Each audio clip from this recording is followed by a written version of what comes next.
The call came while I was driving back from the courthouse. Her name flashed on the screen, a name I hadn't seen in 3 years. Clara. I didn't answer. But minutes later my phone buzzed again, this time from the school. The voice on the other end was trembling. "Mr. Hale, your daughter's been hurt." The words bent the air around me. By the time I reached the hospital, my hands were shaking. Not from fear, but from something colder. My daughter, Emily, was sitting on the bed. A bruise beneath her eye, a split lip. When she saw me, she tried to smile, failed. "She came here, Dad," she whispered. "With him." Her throat tightened. "They said you owe her half of the money. When I told them to leave, She stopped, looked away. I didn't need to hear the rest. Something inside me cracked, but it didn't break. It folded neatly, like paper. Controlled. Measured. And in that silence, I made a decision. 10 years of marriage, that's what I gave her. 10 years of loyalty, of faith. She traded it for a yacht, champagne, and the illusion of youth. I didn't chase her when she left, didn't curse her name. I just built again, quietly, methodically. The lawsuit came later, a decade-old corporate case I had forgotten about. The verdict went in my favor, $40 million. 40 million reasons for old ghosts to return. She must have heard through someone. Money travels faster than rumors. When I saw her in the hospital hallway that night, wearing designer sunglasses, her new boyfriend beside her, I almost laughed. "Is she okay?" she asked, feigning concern. I didn't answer. Her boyfriend smirked. "We didn't mean to hurt her. Just wanted to get your attention." That sentence stayed in my head long after they left. Wanted to get my attention. They had it now. I didn't go to the police, not yet. People like Clara, they feed on reaction, on outrage. I wasn't going to give her that. Instead, I started gathering, quietly, strategically. Bank records, surveillance footage from the school parking lot, phone logs showing her calls to Emily that morning. Every piece painted the same picture. She hadn't changed, just learned to hide her cruelty behind wealth. The boyfriend, Tyler, a failed investor drowning in debt. She was his last chance at staying afloat.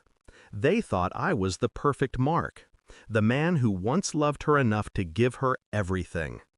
But love is a currency that depreciates with time. Now I dealt in something rarer, something cleaner. Control. When the private investigator sent me the photos, Clara and Tyler arguing outside a pawn shop, trying to sell jewelry that wasn't hers, I knew the stage was set. I invited her to dinner. Neutral ground. Public. She came, of course, always drawn to the scent of money.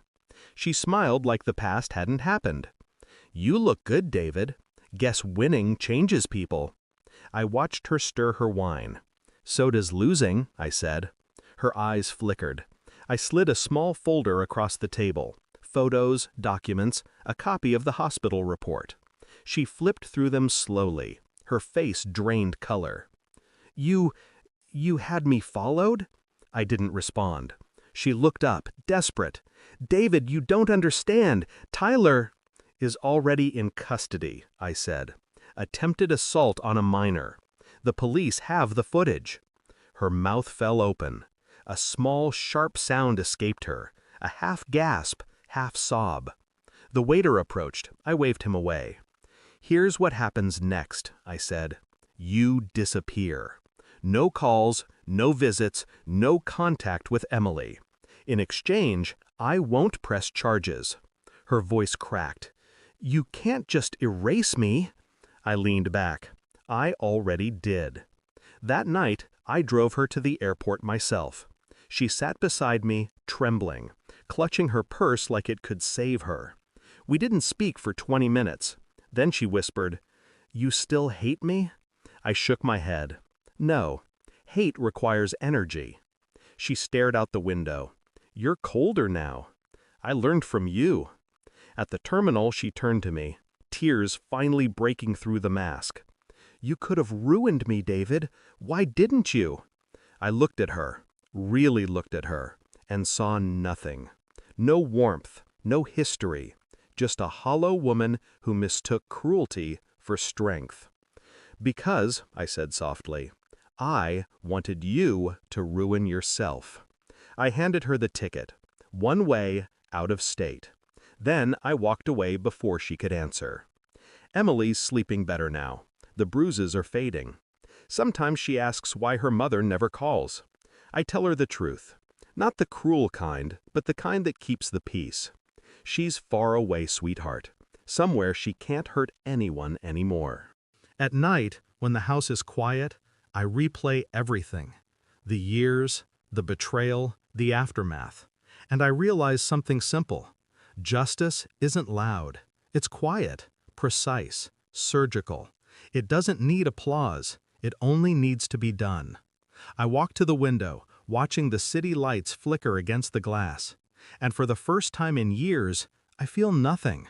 Not rage, not grief, just clarity.